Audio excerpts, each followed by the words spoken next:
Ebusuafo nche bia na Bono Regional Minister Yera Joseph Akwaboa enam posifo amwo Bono ne party monom call na sang majafla fie ekoye inspection bi wono mo enam so ema yese omode omonsa keka ankwala bia bi kwa obe 12 years ni akire afi so ojapade nkaye bia ewo wo fie honom no omokeka hwehwe honom ma ye fie obasa enam so ama Sampa Traditional Council no ede kata ababonten na no fiada no ena omode kata no eba abonten a omo chechirimu sede ensem no esi etie ene de koso e ofi hono mo ankasa na abra police force so do mo let eba abonten no omo no che so makwa konya atuo bi ewo Yera Samajafla efi hono mo a na omo e kan sembi ni ade de fa ho enu achi na Sampa force so ede omo so ede ebebo mu anu omo so kire die nti a etuo no ewo fi honom ene ehu enchirimu enyina na busuafo ansana no yenko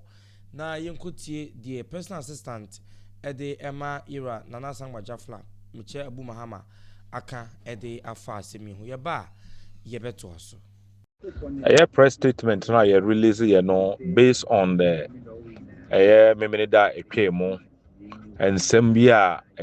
police for near soldiers for eba Sampa ebeye no Nana ahemfie ebro enkwada ene empanyinefo a omumfie kwa animu yie eprapra wom esan chi wom de omokoye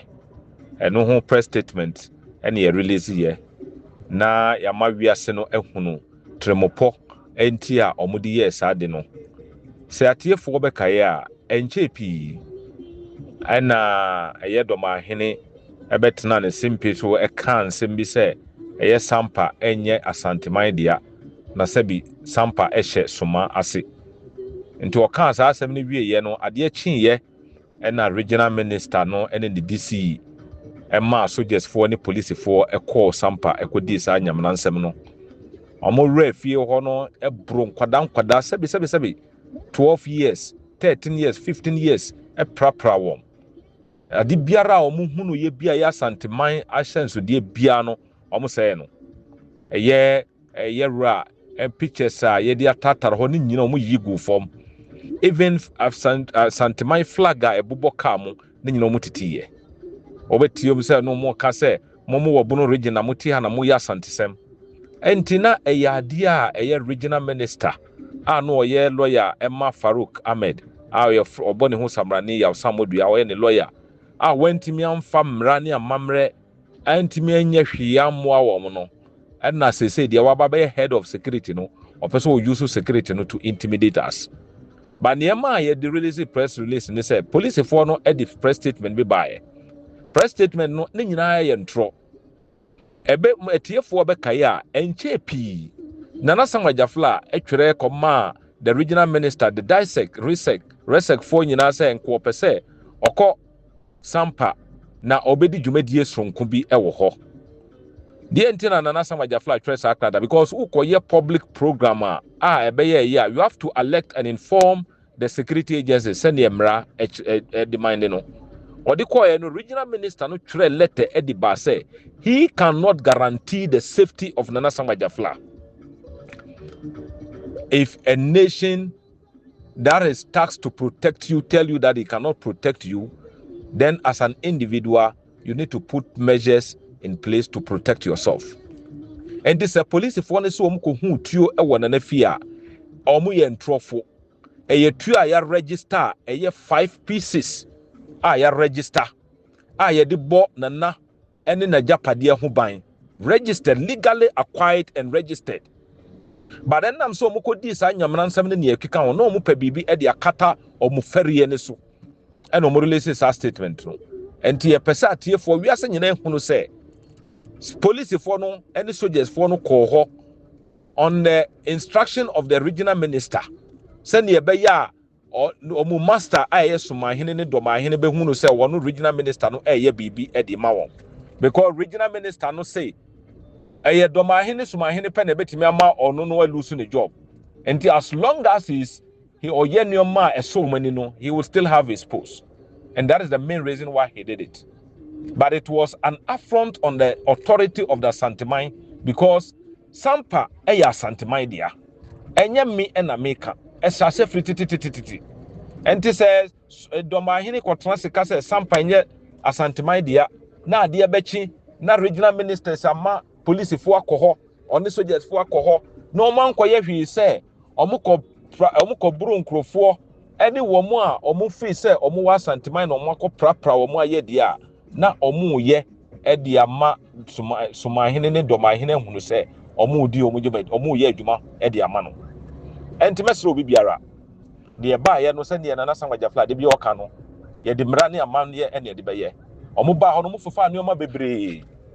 ɛnti ɛyɛ ɔmo baa hɔ no mo fa nneɛma bebree Nana Sanwó-Gyafla na gudi a na nneɛma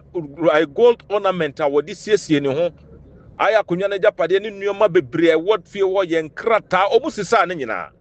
but ɔmo report no was silence on that because their main reason is to steal them. But we will use the legal available means to retrieve all of them. Sika huduo mobile phones huduo mo sisa ne nyina e de koye. Na die enti na omo yesa se ne be ya omo master eye dɔmahene na koma beto ne yam. But we will not sit down for anybody. Ye twen oman na dwen aba so se ne dɔmahene sumahene ye with the help of some politicians omo ye oman ye din no oman sorry a da yɛn nso yɛbɛkeka yɛ ho no wiase ɛbɛhunu sɛ debi ɔmo soso sɛbi enkwasi asɛm so ɛma na ba beduru pe bi a ɛbɛsɛɛ ɔman no yɛn nso yɛn pɛ sɛ ɔbɛsɛɛ ɔman no yɛbɛyusu mmara ɛne Ghana mmara biara ɛda hɔ a yɛde bɛyɛ bibi ɛnti enkwada na yɛ prapra wɔ no we are calling on UNESCO for ne ne keka ho bia everybody child and rights for sɛ mo nsɔre na monka bi ɛma nkwada no sɛnea ɛbɛyɛ a ɔmo yɛ saa nyamra nsɛm no yɛbɛtwe ɔmo aso ɛnti mɛdam ase ara busuafo nti abu mahama nsɛm ɔde to dwa ne bi na yɛkɔ ya yɛkɔtie yɛ no nti wakyerɛkyerɛ ma yɛhu di nti a na etu no fi hɔ nom no wɔkyerɛ sɛ ɛyɛ bambɔ ɛna wɔn ɛde ɛbɔ Nana Sanwó-Gyafla ho ban a yɛ register alliances a ban no enim ɛwɔ mmerɛ mu nyinaa ɔde ho nsɛm so ato dwa abusua na Yahoo Asante Volunteer Security Association for wɔn so ɛde kata ababonten concerning nsɛm ɛkɔ so ɛwɔ Sampa no na wɔn asɛm no tietietie sɛ kɔkuu kɔn na nkyɛmu a wɔn de ba nyinaa ne sɛ wɔn de nkra ɛma mampanyini Ghana mampanyini na wɔn de bi so ama Interior Minister afei Chieftaincy ɛne Bono Regional Police Command ne nyinaa sɛ nsɛm wɔn a ɛkɔ so ɛwɔ Sampa no wɔn hwɛ na wɔn ka ho asɛm esan sɛ amamra no kasa de tia sɛ obi bɛhyɛ ne ho so ɔno akasa yɛ ɔhene ɛte sɛ deɛ Farouk Samudua ɛyɛ no nipa koro no emra no ɛwɔ sɛmra no ɛne ne di yɛ wɔn ɛde ho nsɛm nyinaa aba abɔnten na wɔn lɛtɛnim no ɛna wɔn kyerɛ sɛ bra mampanyini ɛde bɔkɔ nsɛm ɛbɛto kɔtɔkɔhene nim no mediation no ase asɛm a mampanyini kan yɛ ne sɛ wɔn ɛhwɛ ntena hɔnom ɛmo bia fa ne ho ɛmo ne ho asafohene wɔ baabia na obi a ɔyɛ gazetted chief ɛna kurom hanom no ɔbɛhwɛ na emra no abɔ ne ho ban ɛna ɔmo busa sɛ na wei die ɛyɛ dan na Sampa nko ade obi a ɔnyɛ hene na ɔbɔ ne ho sɛ ɔyɛ ɔhene na ɔyɛ nneɛma a ɛnsɛm fata ɛwɔ Sampa hɔnom wei na ɔmo kyerɛ sɛ nneɛma nsia ɛna kuo yi ɛhwɛ anim de afiri mampanyini hɔ yɛdi kan ɛyɛ kontabuo fenkyɛm accountability no afei so no aban hwɛ no ɔmomɔ Yero Sanwó-Gyafla ho ban ne ɛtɔ so mmiɛnsa ɛnso so ɛyɛ wɔn a wɔde mmara hyɛ wɔn nsɛm na wɔn tietia nkɔfo fa ho die so wɔ Sampa no wɔn hwɛ no wɔn ka bibi fanfa ho afei wɔn ma sumdwe mmara Sampa na afei so mpanyinfo yɛ hwehwɛmu ɛnkyerɛ wɔn a adi ewu wɔn a hyehyɛ fie wɔn a yɛ nsɛm ne nyinaa no wɔn hwɛ na wɔn so wɔn pɛn akyi anyɛ saa deɛ a enima mmienu na wɔn bɛyɛ didi kan wɔn ati atua atentesi kɔkɔɔ de akyerɛ ban de toso mmienu wɔn afiri Ghana hanom na wɔn akɔnkɔfo aman so foreign embassies emu na wɔn dɔm ha akɔto wɔn anim sesei ɛna yɛde ɛyɛ wɔn ɛwɔ Ghana ha abusua na sei na Sampa nsɛm no akɔ wie yeguso a ɛhyɛ ho mɔn ɛka sɛ sɛdeɛ Sampa nsɛm no esi kɔ no ɛha adwen baabia hensɛm wɔ hɔ nanso soro hɔnom deɛ ɛyɛ gye ne ho nsrɛ pɛgye ne ho pataku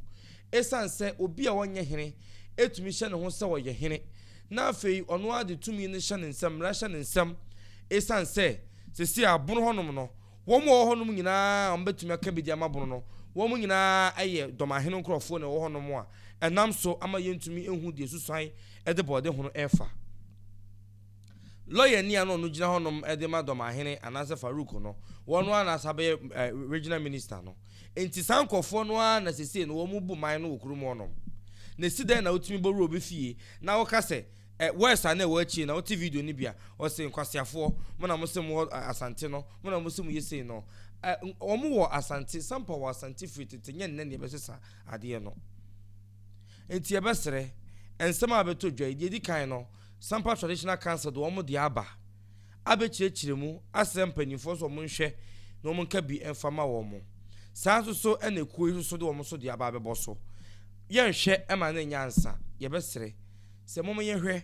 na sundue entumi Sampa do ma ahene fie nan no ebeso